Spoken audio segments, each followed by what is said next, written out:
हाय दोस्तों, स्वागत है आपके अपने YouTube चैनल पैशन कंपटीशन में। इसके पहले हम लोग इतिहास के 124 क्वेश्चंस कर चुके हैं। आइए आगे के क्वेश्चंस को करते हैं। क्वेश्चन नंबर 125 है, श्रीरंगपट्टनम की लड़ाई में अंग्रेज़ों ने किसे पराजित किया? ए हैदर अली, बी पेशवा माधवराज, सी टीपू सुल्तान या डी पेशवा बाजीराव। प्रथम इसका सही जवाब है टीपू सुल्तान। श्रीरंगपट्टनम की लड़ाई अंग्रेज़ों और टीपू सुल्तान के बीच हुआ था। टीपू सुल्तान हैदर अली का पुत्र है और इसमें अंग्रेज़ों की विजय हुई थी तथा टीपू सुल्तान पराजित हुआ था। आइए इसके व्याख्या को देखते हैं। श्रीरंगपट्टनम की लड़ाई में अंग्रेज़ों से टीपू सुल्तान पराजित हुए। श्रीरंगपट्टनम की संधि 1792 ईस्वी में हुई थी। इस संधि में टीपू सुल्तान अंग्रेज़ों को अपने राज्य का आधा भू क्षेत्र तथा उनके साथी मराठा और निजाम को भी कुछ भूभाग देने पड़े। अंग्रेज़ों ने युद्ध क्षतिपूर्ति के रूप 3 करोड़ की मांग की। तुरंत धनराशि न दे पाने के कारण अंग्रेज़ों इनके 2 पुत्रों को बंधक बना लिए। 1799 ईस्वी के आंग्ल मैसूर चतुर्थ युद्ध में टीपू सुल्तान युद्ध में शहीद हो गए और वड्डेहार वंश के 1 या 2 वर्षीय बालक कृष्णराज को राजा बनाया गया और उस पर लॉर्ड वेलेस्ली ने सहायक संधि थोप दी। आइए क्वेश्चन नंबर 126 देखते हैं। निम्नलिखित में से कौन सा अवध का प्रथम नवाब था? ए आसफ उद दौला, बी सआदत खां, सी शुजा उद दौला या डी सफदरगंज। इसका सही जवाब है बी सआदत खां। ठीक है, अवध के प्रथम नवाब सआदत अली खान थे तथा अंतिम नवाब अगर पूछे तो वह वाजिद अली शाह थे। ठीक है, प्रथम नवाब कौन थे? तो सआदत खां थे। आइए क्वेश्चन नंबर 127 देखते हैं कि इनमें से किस लड़ाई में अंग्रेज़ों ने बंगाल के नवाब सिराज उद दौला को हराया था? किस लड़ाई में अंग्रेज़ों ने बंगाल के नवाब सिराज उद दौला को हराया था? ये 1757 में प्लासी की लड़ाई, या 1760 में वांडीवास की लड़ाई में, या सी 1761 में पानीपत की तीसरी लड़ाई में, या डी 1764 में बक्सर की लड़ाई में। तो इसका सही जवाब है ए प्लासी की लड़ाई में। प्लासी की लड़ाई 1757 ईस्वी में हुआ था जिसमें अंग्रेज़ों की विजय हुई थी। ठीक है, और सिराज उद दौला उसमें हार गए थे। आइए इसकी व्याख्या को देखते हैं। तो प्लासी की लड़ाई 23 जून 1757 को अंग्रेज़ों के सेनापति रॉबर्ट क्लाइव एवं बंगाल के नवाब सिराज उद दौला के मध्य हुई थी, जिसमें नवाब सिराज उद दौला अपने सेनापति मीर जाफ़र की धोखाधड़ी के कारण अंग्रेज़ों से पराजित हुआ एवं अंग्रेज़ों ने मीर जाफ़र को बाद में अंग्रेज़ों ने 1760 ईस्वी में हटाकर उसके दामाद मीर कासिम को बंगाल का नवाब बनाया। आइए क्वेश्चन नंबर 128 देखते हैं कि प्लासी का युद्ध कब लड़ा गया था। अभी ऊपर ही हम लोग देखे हैं, तो कब लड़ा गया था? 1757 में लड़ा गया था। बक्सर का युद्ध कब लड़ा गया था? तो 1764 में लड़ा गया था। ठीक है दोस्तों, आइए क्वेश्चन नंबर 129 देखते हैं कि प्लासी की लड़ाई अंग्रेज़ों और किसके बीच लड़ी गई थी। तो अभी ऊपर ही हम लोग देखे थे, प्लासी की लड़ाई अंग्रेज़ों और किसके? सिराज उद दौला के बीच में लड़ा गया था। और इसमें किसकी जीत हुई थी? तो अंग्रेज़ जीते थे और सिराज उद दौला की हार हुई थी। और कब हुई थी लड़ाई? तो 1757 में हुई थी। ठीक है दोस्तों, आइए क्वेश्चन नंबर 130 देखते हैं कि मेरठ छावनी में 1857 के सैनिक विद्रोह की शुरुआत कब हुई थी? 8 मई 1857, 11 मई 1857, 10 मई 1857 या 9 मई 1857। तो इसका सही जवाब है 10 मई 1857। Option number C. कब? 10 मई 1857। आइए इसकी व्याख्या को देखते हैं। 29 मार्च 1857 को बैरकपुर में सैनिकों ने चर्बी वाले कारतूस का इस्तेमाल करने से मना कर दिया। एक सैनिक मंगल पांडे ने अपने सार्जेंट पर हमला कर उसकी हत्या कर दी। 8 अप्रैल 1857 को मंगल पांडे को फांसी दे दी गई। 34वीं पैदल सेना रेजिमेंट को भंग कर दिया। 10 मई 1857 को मेरठ छावनी के सैनिकों ने खुला विद्रोह शुरू कर दिया और अपने अफसरों पर गोलियां चलाई और अपने साथियों को मुक्त कराकर दिल्ली की ओर चल दिए। बहादुर शाह द्वितीय ने दिल्ली से नाना साहब, कानपुर से एवं लखनऊ से बेगम हजरत महल ने नेतृत्व किया। बिहार में इसका नेतृत्व कुंवर सिंह ने किया एवं झांसी एवं ग्वालियर में विद्रोहियों का नेतृत्व रानी लक्ष्मीबाई ने किया। इसे याद रखिएगा, पूछा जाता है कि रानी लक्ष्मीबाई ने कहाँ से नेतृत्व किया था झांसी से किया था। कुंवर सिंह ने कहाँ से किया था? बिहार से। बेगम हजरत महल ने कहाँ से किया था? लखनऊ से। कानपुर से किसने किया था? नाना साहब ने किया था। तथा दिल्ली से किसने किया था? तो बहादुर शाह द्वितीय ने किया था। आइए क्वेश्चन नंबर 131 देखते हैं। निम्नलिखित में से किसने 1857 के विद्रोह को दबाने के लिए अंग्रेजों को सहायता प्रदान नहीं की? ए ग्वालियर के सिंधिया, बी अवध की बेगम हजरत महल, सी हैदराबाद के निजाम, या डी भोपाल के सिकंदर बेगम। तो इसका सही जवाब है अवध की बेगम हजरत महल। ठीक है, इन्होंने क्या किया था? अंग्रेजों को सहायता प्रदान नहीं की थी। आइए इसकी व्याख्या को देखते हैं। तो 1857 का विद्रोह बैरकपुर से शुरू हुआ। लखनऊ में इस विद्रोह का प्रारंभ 30 मई 1857 को लखनऊ की बेगम हजरत महल के नेतृत्व में हुआ।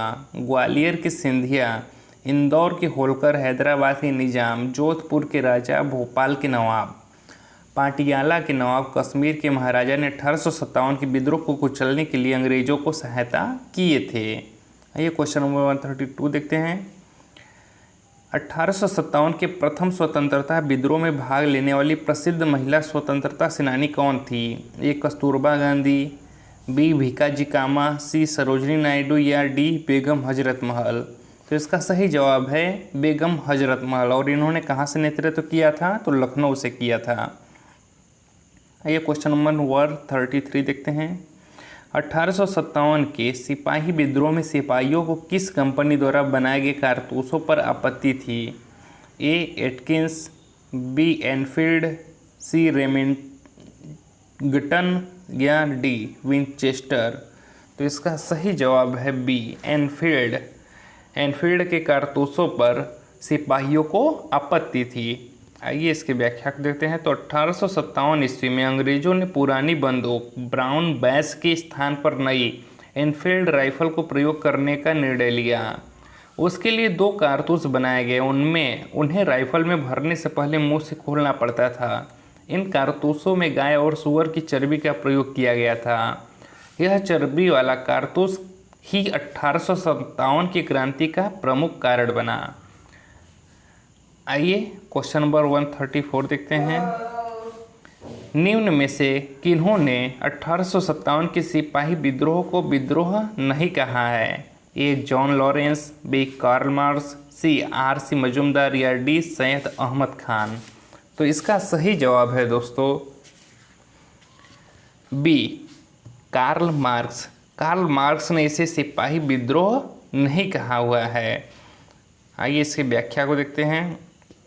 तो 1857 के सिपाही विद्रोह को कार्ल मार्क्स, वी.डी. सावरकर जैसे विद्वानों ने प्रथम स्वतंत्रता संग्राम के रूप में वर्णित किया है, जबकि जॉन लॉरेंस, सीले, आर.सी. मजूमदार और सैयद अहमद खान जैसे विद्वानों ने इसे एक सिपाही विद्रोह बताया है। आइए क्वेश्चन नंबर 135 देखते हैं।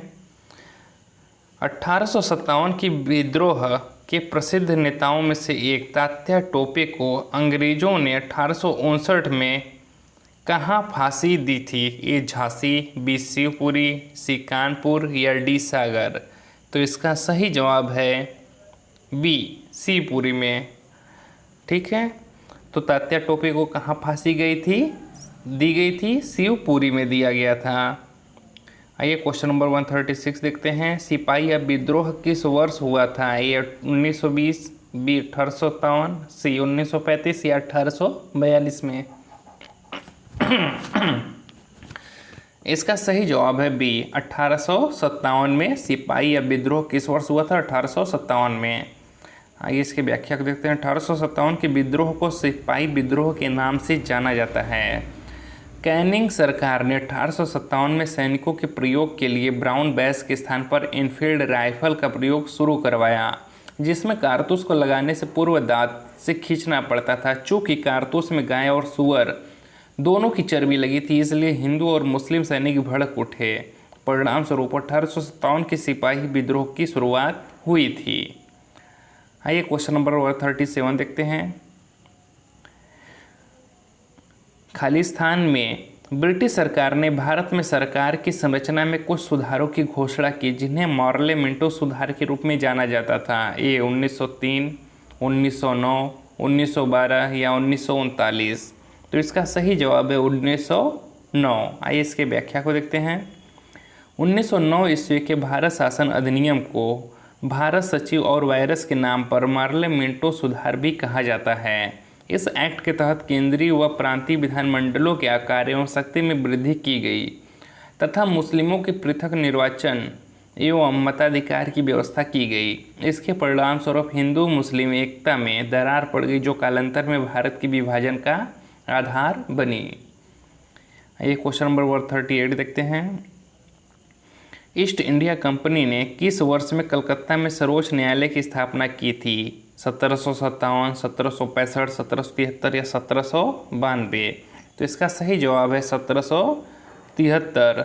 1773 के रेगुलेटिंग एक्ट से इंग्लैंड के सम्राट को कलकत्ता में सर्वोच्च न्यायालय स्थापित करने का अधिकार प्राप्त हुआ। सम्राट जॉर्ज द्वितीय ने 26 जुलाई 1774 को कलकत्ता में सुप्रीम कोर्ट की स्थापना की। यहाँ एक मुख्य तथा 3 अन्य न्यायाधीशों की नियुक्ति की व्यवस्था की गई, जो अंग्रेजी कानून के अनुसार प्रजा के मुकदमों का निर्णय करते थे। इसका कार्य क्षेत्र बंगाल, बिहार तथा उड़ीसा तक था। सर एलिजा एम्पे यहाँ के पहले मुख्य न्यायाधीश नियुक्त हुए थे। कौन? सर एलिजा एम्पे यहाँ के प्रथम मुख्य न्यायाधीश नियुक्त हुए थे। आइए क्वेश्चन नंबर 139 देखते हैं। भारत में पहला रेलगाड़ी किस वर्ष में किन 2 स्थानों के बीच चली गई थी? तो यह 1853 में चली थी। कहाँ से कहाँ में? बम्बई से थाने के मध्य में चली थी। ठीक, 1853 में बम्बई से थाने के मध्य में चली थी। आइए इसकी व्याख्या को देखते हैं। भारत में पहली रेलगाड़ी लॉर्ड डलहौजी के गवर्नर काल में 16 अप्रैल 1853 को मुंबई से थाने के मध्य 34 किमी छोटे रेल मार्ग पर चली थी। पहली विद्युतीकरण रेल मार्ग से कुर्ला के मध्य बनाया गया। भारतीय रेल एशिया के बृहत्तम तथा विश्व की 3री बृहत्तम रेलवे प्रणाली है। रेलवे की लंबाई की दृष्टि से चौथा स्थान अमेरिका, रूस, चीन के बाद रखती है। ठीक है, भारत का चौथा स्थान है रेलवे में, चौथा स्थान। आइए देखते हैं 140 क्वेश्चन। भारत में सबसे पहली जनगणना किस वर्ष हुई थी? 1852, 1872, 1851 या 1952। तो यह 1872 में हुआ था। Option number B.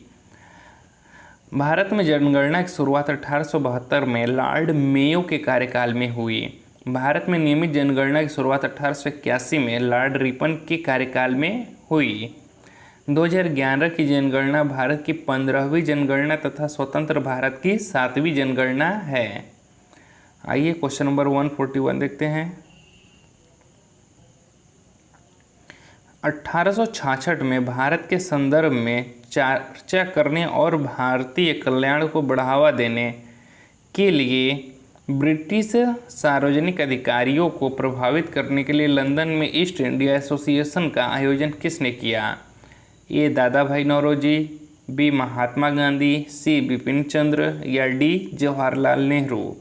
तो इसका सही जवाब है ए दादा भाई नौरोजी। आइए इसकी व्याख्या को देखते हैं।